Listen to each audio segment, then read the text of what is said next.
ಎಲ್ರಿಗೂ ಕೂಡ ಧನ್ಯವಾದಗಳನ್ನ ಹೇಳ್ತಾ ಉತ್ತರಾಖಂಡ ಟ್ರಸ್ಟ್ ವತಿಯಿಂದ ಧನ್ಯವಾದಗಳನ್ನ ಹೇಳ್ತಾ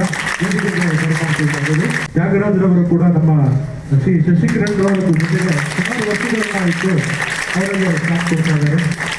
ಅದಾದ ನಂತರ ನಮ್ಮ ಶ್ರೀ ಬಸವರಾಜ್ ಕಲ್ಲಸಕ್ಕರೆ ಅವರು ಸುಮಾರು ವರ್ಷಗಳಿಂದ ಸಾಹಿತ್ಯ ಕ್ಷೇತ್ರದಲ್ಲಿ ತಮ್ಮದೇ ಆದ ಒಂದು ಕೊಡುಗೆಯನ್ನ ಕೊಟ್ಟು ಹಲವಾರು ಪ್ರಶಸ್ತಿಗೆ ಪಾತ್ರರಾದಂಥ ಶ್ರೀ ಬಸವರಾಜ್ ಕಲ್ಲಸಕ್ಕರೆ ಅವರಿಗೆ ಕೂಡ ವೇದಿಕೆಗೆ ಆಹ್ವಾನ ಮಾಡ್ತಾ ಇದ್ದೇವೆ.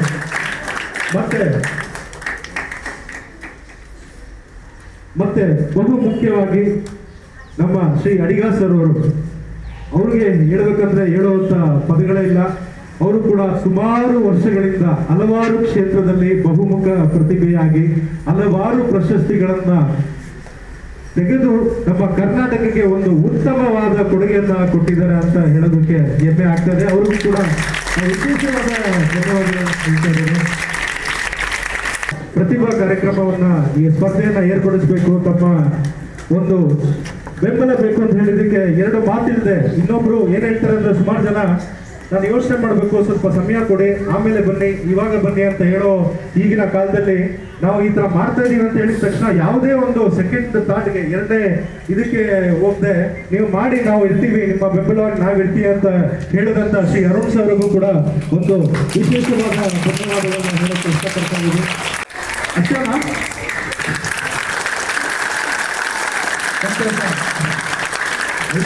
ಸಂತೋಷ.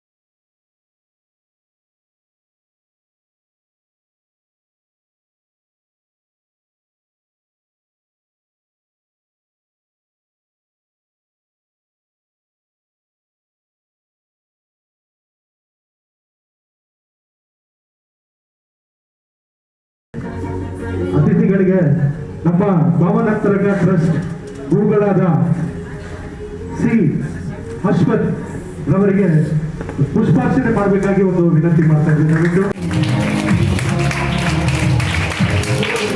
ನಮ್ಮ ಗುರುಗಳಾದ ಶ್ರೀ ಅಶ್ವಥ್ ರವರಿಗೆ ಮೂಲಭೂತ ಮಾತು ಬರ್ತಾರೆ ನಾವು. ಯಾಕಂದ್ರೆ ಅವರು ಹಾಡಿರುವಂತಹ ಹಾಡುಗಳು ಇದು 100 ವರ್ಷ ಅಲ್ಲ, 1000 ವರ್ಷಗಳಾದರೂ ಕೂಡ ಅವರ ನೆನಪು ಮುಂದಿನ ಪೀಳಿಗೆಗೆ ಹಾಗೆ ಇರುತ್ತೆ.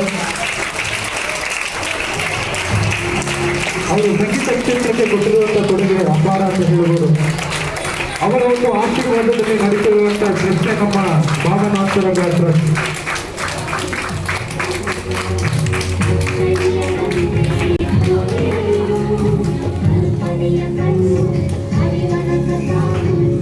ಶ್ರೀ ಶಿವತ್ರವರು ಸಂಗೀತ ಕ್ಷೇತ್ರಕ್ಕೆ ಕೊಟ್ಟ ಕೊಡುಗೆ ಅಪಾರ.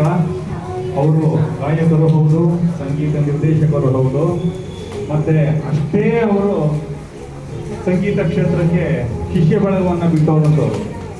ಇವತ್ತು ಅವರ ಗರಡಿಯಲ್ಲಿ ಬೆಳೆದಂತ ಎಲ್ಲ ಸಂಗೀತ ಸಾಹಿತ್ಯ ಮತ್ತೆ ಹಾಡುಗಾರರು ಅಂತಾರಾಷ್ಟ್ರೀಯ ಮಟ್ಟದಲ್ಲೂ ಒಂದು ಮರೆಯಕ್ಕಾಗದೇ ಇರ್ತಕ್ಕಂಥದ್ದು, ಅಂದ್ರೆ ಚಿರಸ್ಥಾಯಿಯಾಗಿ ಉಳ್ಕೊಂಡಿದೆ ಆ ಸಂಗೀತ. ಇವತ್ತು ಅವ್ರು ಹಾಕಿದ್ದ ರಾಗ ಸಂಯೋಜನೆ, ಅಂಥ ರಾಗ ಸಂಯೋಜನೆಯನ್ನ ಇವತ್ತು ಹಾಕಿದ್ದಾರೆ. ಅಷ್ಟೇ ಅವರ ಧ್ವನಿಯಿಂದ ಹಾಡ್ತಕ್ಕಂಥ ಹಾಡು ಕೂಡ ಇವತ್ತು ಅಜರಾಮರವಾಗಿ ಉಳ್ಕೊಂಡಿದ್ದೇವೆ ನಮ್ಮ ಕನ್ನಡ ಕ್ಷೇತ್ರಕ್ಕೆ, ಚಿತ್ರ ಕ್ಷೇತ್ರಕ್ಕೆ, ಸಾಹಿತ್ಯ ಕ್ಷೇತ್ರಕ್ಕೆ, ಎಲ್ಲ ಕ್ಷೇತ್ರದಲ್ಲೂ ಇವತ್ತು ಸಿ ಯಶವಂತರವರು ಜೀವಂತವಾಗಿ ಉಳ್ಕೊಂಡ ಇದ್ದಾರೆ. ನಮ್ಮಲ್ಲಿ, ನಿಮ್ಮಲ್ಲಿ, ಕೇಳುಗರಲ್ಲಿ, ಓದುಗರಲ್ಲಿ.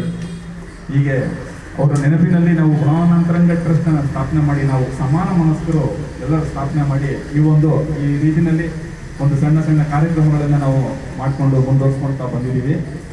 ಇದಕ್ಕೆ ತಮ್ಮ ಆಶೀರ್ವಾದ ಮತ್ತು ಹಾರೈಕೆ ಎರಡೂ ಬೇಕು. ನಾವು ಇಂದು ಈ ಒಂದು ಭಾವನಾಂತ ರಂಗ ಟ್ರಸ್ಟ್ ಅವರು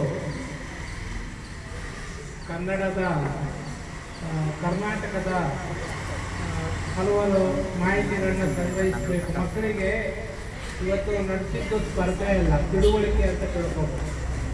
ಯಾಕಂದರೆ ಸ್ಪರ್ಧೆಗಳಿಗೆ ನಾವು ಅಣಿಯಾಗಿ ರೆಡಿಯಾಗಿ ಎಲ್ಲ ಬರ್ತೀವಿ ಮಾಡಬೇಕು ಅಂತ. ಅಂದರೆ ನಾವು ಒಂದು ವಿಷಯಗಳು, ಹಲವಾರು ವಿಷಯಗಳನ್ನು ಯಾವುದೋ ಒಂದು ಕಾರ್ಯಕ್ರಮದಲ್ಲಿ ಸೇರಿದಾಗಲೇ ನಾವು ಅದನ್ನು ಏನು ಮಾಡ್ತೀವಿ, ತಗೊಳ್ಳೋದಕ್ಕೆ ಸಾಧ್ಯ, ಪಡೆಯೋದಕ್ಕೆ ಸಾಧ್ಯ. ಜೊತೆಗೆ ಎಡ ಬಲ ಯಾವುದು ಅಂದರೆ ಒಂದು ಮೊಬೈಲ್, ಇನ್ನೊಂದು ಟಿ ವಿ. ಈ ನಮ್ಮ ಪ್ರಪಂಚ ಏನಾಗ್ಬಿಟ್ಟಿದೆ, ಆ ಟಿ ವಿ ಮತ್ತು ಮೊಬೈಲ್ ಒಳಗಡೆ ಹೋಗ್ಬಿಟ್ಟಿದೆ. ನಮ್ಮ ಪ್ರಪಂಚ ಅಂಥ ಸ್ಥಿತಿ ಇವತ್ತಿದೆ. ಅದರಿಂದಾಗಿ ನಾವು ಅದನ್ನು ಮಾಡಬೇಕು, ಸಾಹಿತ್ಯವನ್ನು ಕಲಿಬೇಕು, ಹಬ್ಬಗಳನ್ನು ಆಚರಿಸಬೇಕು. ಯಾವುದೇ ಹಬ್ಬ ಬಂದರೆ ಹಬ್ಬವನ್ನು ಹೇಗೆ ಮಾಡಬೇಕು, ಆ ಹಬ್ಬಕ್ಕೆ ನಾವು ಏನೇನು ತಯಾರಿ ಮಾಡ್ಕೋಬೇಕು, ಈ ಹಬ್ಬ ಯಾಕೆ ಮಾಡ್ತಾರೆ ಅನ್ನೋದನ್ನು ನಾವು ತಿಳ್ಕೋಬೇಕು. ಅವಾಗ ನಾವು ಹಾಗೂ ತ್ಯಾಗದರ್ಶರೇ, ಭಾವನಾಂತ ರಂಗ ಟ್ರಸ್ಟ್ನ ಎಲ್ಲ ಪದಾಧಿಕಾರಿಗಳೇ, ಅಧ್ಯಕ್ಷರೇ, ಉಪಾಧ್ಯಕ್ಷರೇ, ನಾನು ಹೆಚ್ಚಿಗೆ ಮಾತಾಡೋದಲ್ಲ. ನಮ್ದೆಲ್ಲ ಹೋರಾಟಗಾರರ ಲಕ್ಷಣಗಳು, ಮಾತು ಕಮ್ಮಿ, ಹೋರಾಟ ಜಾಸ್ತಿ. ಮಕ್ಕಳ, ನಿಮಗೆಲ್ಲ ನಾನು ಒಂದು ವಿಷಯ ಹೇಳ್ತೀನಿ. ಎಲ್ಲರೂ ನೀವು ವಿದ್ಯಾಭ್ಯಾಸವನ್ನು ಮಾಡ್ತಾ ಇದ್ದೀರಿ, ನೀವು ಕಂಠಪಾಠ ಅಂತ ಹೇಳ್ತೀರಿ, ಗಟ್ಟೊಡಿಯೋದನ್ನ ದಯವಿಟ್ಟು ಮಾಡಿಕೊಳ್ಬೇಡಿ. ಉಪಾಧ್ಯಾಯರುಗಳು, ನಿಮ್ಮ ಗುರುಗಳು ಏನು ಹೇಳ್ಕೊಡ್ತಾರೆ ಪಾಠನ 10 ನಿಮಿಷ ನೀವು ಅದನ್ನ ಗ್ರಹಿಸಿ ನೀವು ಅರ್ಥ ಮಾಡಿಕೊಂಡು ನೀವು ಎಕ್ಸಾಮ್ನಲ್ಲಿ ಕೂತ್ಕೊಂಡು ಬಂದರೆ ಖಂಡಿತವಾಗಿ ನಿಮಗೆ ಉತ್ತರ ಸಿಗುತ್ತೆ. ನೀವು ಕಂಠಪಾಠ ಮಾಡ್ಕೊಂಡು ಬಂದರೆ ಅಲ್ಲಿ ಬೇರೆ ಪ್ರಶ್ನೆ ಇರುತ್ತೆ, ನೀವು ಬೇರೆ ಉತ್ತರ ಬರ್ತಿರ್ತೀರಿ, ತಪ್ಪಾಗಿದೆ. ಇಲ್ಲಿ ಬರುವಂಥವ್ರು ಯಾರೇ ಆಗಿರ್ಬೋದು, ಏನು ಹೇಳ್ತೀವಿ ಅನ್ನೋದು ಭಾಳ ಜವಾಬ್ದಾರಿ ಇರ್ತದೆ. ಸರ್, ನಿಮ್ಮ ಹೆಡ್ ಮಾಸ್ಟರ್ ಹೇಳ್ತಿದ್ರು, ಮಕ್ಕಳು ಆಟ ಆಡೋದ್ರಲ್ಲಿ ಇದಾಗಿದೆ ಅಂತ. ಮತ್ತು ಇಲ್ಲಿ ಕೆಲಸರು ಕೂಡ ಮೈದಾನದಲ್ಲಿ ಸುಮ್ಮನೆ ನಿಂತಿರ್ತಾರೆ. ನಮ್ಮ ಓದ ಸಮಯದಲ್ಲಿ ನಮ್ಮ ಹತ್ರ ಮೊಬೈಲ್ ಇರಲಿಲ್ಲ. ಮತ್ತು ನಾನು ಕೂಡ ಒಂದು ಸರ್ಕಾರಿ ಶಾಲೆಗೆ ಓದಿದ್ದು. ನನ್ನ ತಂದೆಗೆ ನಾವು 6 ಜನ ಮಕ್ಕಳು, ಜೊತೆಗೆ ನಮ್ಮ ದೊಡ್ಡಮ್ಮನ ಮಕ್ಕಳನ್ನು ಕೂಡ ನಮ್ಮ ಮನೆಯಲ್ಲೇ ಓದಿಸಿದ್ರು. ಆಗಿತ್ತು ಆ ಥರ ಒಂದು ಬಾಂಧವ್ಯ. ಈಗ ಯಾರೂ ಇಲ್ಲ. ಯಾಕೆ ಸಾಧ್ಯ ಇಲ್ಲ ಅಂದರೆ, ಇವತ್ತು ಎಜುಕೇಷನ್ ಅನ್ನೋದು ತುಂಬಾ ದುಬಾರಿ ಆಗ್ತಿದೆ. ಇವತ್ತು ನನ್ನ ಮಗನಿಗೆ ನಮ್ಮ ಸ್ಕೂಲ್ ಕಳಿಸ್ಬೇಕು ಮಾಡಬೇಕಂದ್ರೆ 2,000 ರೂಪಾಯಿ ಬೇಕು. ಆದರೆ ಆ ಸಮಯದಲ್ಲಿ ನನ್ನ ಅಪ್ಪನಿಗೆ, ನನಗೆ 5 ರೂಪಾಯಿ ಕಟ್ಟಲಿಕ್ಕೆ ನನ್ನ ಅಪ್ಪನ ಕೈ ದುಡ್ಡಿರಲಿಲ್ಲ. ಬಂದು ಸ್ಕೂಲಲ್ಲಿ ಹೇಳೋರು, ನನ್ನ 6 ಜನ ಮಕ್ಕಳು ಇಲ್ಲೇ ಓದ್ತಿದ್ದಾರೆ, ಒಂದು ಫ್ರೀಯಾಗಿ ಓದಿಸಿ. 5 ರೂಪಾಯಿ ಕಟ್ಟಲಿಕ್ಕೆ ನಮಗೆ ಶಕ್ತಿ ಇರಲಿಲ್ಲ. ಇವತ್ತು ನನ್ನ ಮಗನ ನಾನು ಸ್ಕೂಲ್ ಕಳಿಸ್ಬೇಕಾದ್ರೆ 2,500 ರೂಪಾಯಿ ಖರ್ಚು ಮಾಡ್ತೀನಿ ತಿಂಗಳಿಗೆ. ಅವ್ನ ಸ್ಕೂಲ್ ಫೀಸು, ಕಾರ್ ಇದಕ್ಕೆ ಅವನಿಗೆ ಕಾರ್ ಬುಕ್ ಮಾಡೋದಕ್ಕೆಲ್ಲ ಈ ಥರ ಸ್ಥಿತಿ ಇದೆ. ಸರ್ ಹೇಳ್ತಿದ್ರು, ಎಲ್ಲ ಮೊಬೈಲು ಮತ್ತು ಟಿ ವಿನಲ್ಲಿ ಹೋಗಿದ್ದಾರೆ ಅಂತ. ಮತ್ತು ಇಲ್ಲಿ ಬಂದಾಗಲೂ ಅಷ್ಟು ಸ್ಪರ್ಧೆಗೆ ಬಂದಾಗಲೂ ನಿಜವಾಗ ಭಾಳ ಖುಷಿ ಆಯಿತು. ಈಗಿನ ಒಂದು ಈಗಿನ ಕಾಲದಲ್ಲೂ ಮಕ್ಕಳು ಎಷ್ಟಿದ್ದಾರೆ ಅಂತ ನಾನು ನಿಮಗೆಲ್ಲ ಒಂದೇ ಒಂದು ಸಲಹೆ ಕೊಡ್ತೀನಿ. ನಾವು ಇದನ್ನು ಮಾಡ್ತಾ ಇದ್ವಿ. ನಮ್ಗೆ ಯಾಕಂದರೆ ಹೊರಗಡೆ ಕೂಡ ಹೋಗಿ ಆಗಲಿಕ್ಕೆ ನಮ್ಮನ್ನು ಯಾರು ಸೇರಿಸ್ತಾ ಇರಲಿಲ್ಲ. ನಮ್ಮ ಬಟ್ಟೆ ಆ ಥರ ಕೊಡ್ತಿತ್ತು, ನಾವು ಬಟ್ಟೆ ಹಾಕ್ಕೊಂಡು ನಾವು ಇದಕ್ಕೆ ಹೋಗ್ಬೇಕಾಗುತ್ತೆ.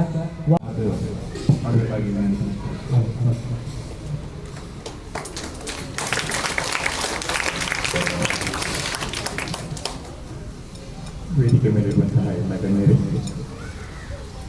ನಮ್ಮಲ್ಲಿ ಮಾತಿದೆ, ಮಾತೃ ದೇವೋಭವ, ಪಿತೃ ದೇವೋಭವ, ಗುರು ದೇವೋಭವ. ಆ ಗುರು ಸ್ಥಾನದಲ್ಲಿರುವಂತಹ ಗುರುಗಳು ಅಲ್ಲಿ ಇಲ್ಲಿ ಎಲ್ಲ ಇದ್ದಾರೆ. ಈ ದೇವಾಲಯದ ಮಧ್ಯದಲ್ಲಿ ದೇವಾಲಯದ ಭಕ್ತರಾಗಿ ನಾವುಗಳೆಲ್ಲ ಇಲ್ಲ. ವಿದ್ಯಾರ್ಥಿಗಳನ್ನ ನಾವು ಯಾವತ್ತೂ ಸಣ್ಣದಾಗಿ ಕಾಣಬಾರ್ದು. ಕಾರಣ ಇಷ್ಟೇ, ಸಮಾನ ಮನಸ್ಸು, ಸಮಾನ ವ್ಯಕ್ತಿತ್ವ, ಸಮಾನ ಚಿಂತನೆ ಇವಿಷ್ಟು ಸೇರಿದಾಗ ಯಾವ ವಿದ್ಯಾರ್ಥಿಯು ಯಾರಿಗೂ ಕಮ್ಮಿ ಅಲ್ಲ. ನಿಮಗೆ ಯಾವತ್ತಾದರೂ ನಾನು ಸಣ್ಣವರನ್ನು ಅನಿಸಿದೆಯಾ ನಿಮಗೆ? ನಿಮ್ಮಲ್ಲಿ ಇಲ್ಲ. ಅದಕ್ಕಾಗಿ ಸಮವಸ್ತ್ರಗಳನ್ನು ಶಾಲೆಗಳಲ್ಲಿ ವಿತರಿಸಿದ್ದಾರೆ. ಯಾವುದೇ ಅನುಕೂಲತೆಗಳಿದ್ದರೂ ಸಮೇತ ಶಾಲೆಯಲ್ಲಿ ಎಲ್ಲರೂ ಸಮಾನರು. ಮನಸ್ಸಿನ ದೃಷ್ಟಿಕೋನ 100 ಸಮೇತ ಅದೆಲ್ಲವನ್ನ ತರುವಂತಹ ದೇವಾಲಯ ಅಂದರೆ ಅದು ಶಿಕ್ಷಣ ಸಂಸ್ಥೆಗಳು. ಒಂದು ದಿನ ಕಾಣಬ